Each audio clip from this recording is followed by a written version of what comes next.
El día 25 de enero se celebra la conversión de San Pablo. El capítulo 9 del libro de los Hechos de los Apóstoles narra este acontecimiento. Su nombre era Saulo, descendiente de la tribu de Benjamín.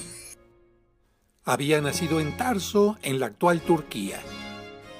Tarso era una ciudad universitaria que se destacaba por su cultura y su escuela de filosofía, por lo que Pablo tuvo acercamiento a la lengua, cultura y pensamiento griegos.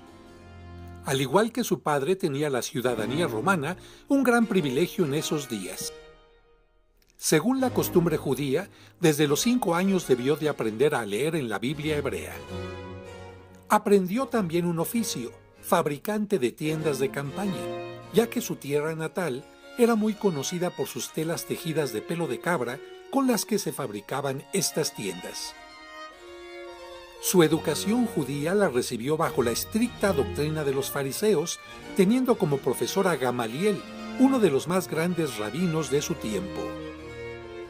Esto lo convirtió en enemigo de los cristianos. De hecho, él estuvo presente en el primer martirio de uno de los seguidores de Cristo, San Esteban, incitando a la gente a que lo mataran a pedradas.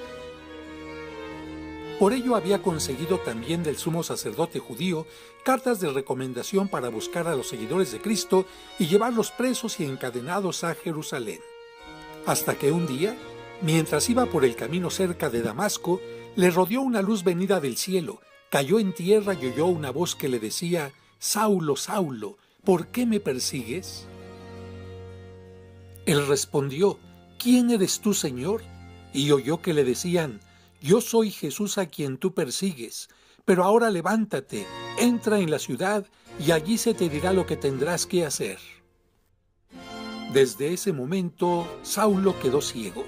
Posteriormente, Cristo se le apareció a un discípulo llamado Ananías y le pidió que fuera donde estaba Saulo. Cuando Ananías puso sus manos sobre Saulo, éste recuperó la vista. Pidió ser bautizado y cambió su nombre por el de Pablo, convirtiéndose en uno de los más entusiastas apóstoles de Cristo. En su carta a los Gálatas dice: «Cuando aquel que me llamó por su gracia me envió a que lo anunciara entre los que no conocían la verdadera religión, me fui a Arabia. Luego volví a Damasco y después de 3 años subí a Jerusalén para conocer a Pedro y a Santiago». Las iglesias de Judea no me conocían, pero decían: «El que antes nos perseguía, ahora anuncia la buena noticia». San Pablo escribió 14 cartas en las que resume todo lo que la iglesia enseña sobre la fe y la moral. La parte dogmática se refiere a las verdades de la fe y la moral a las reglas de buenas costumbres. La más extensa y doctrinal es la que escribió a los romanos. La más corta, la de Filemón. Las más apasionantes y fuertes son las 2 que escribió a los corintios para corregir errores. La más elevada y difícil, la de los efesios. La más cariñosa, la dirigida a los filipenses. Las últimas cartas las escribió desde la cárcel, dirigidas a Timoteo y Tito. La primera carta a los tesalonicenses tiene el mérito de ser el primer escrito del Nuevo Testamento, pues fue escrita antes de los evangelios. Después de realizar 3 viajes apostólicos en las actuales regiones de Turquía y Grecia, fue encarcelado y enviado a Roma,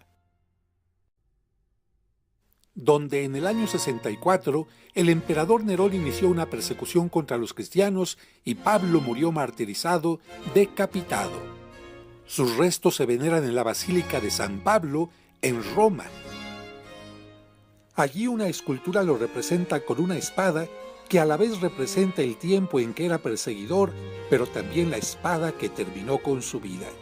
En su interior, bajo el altar principal, se conservan los restos del apóstol que con su palabra y sus escritos difundió tanto la palabra del Señor. San Pablo ruega por nosotros.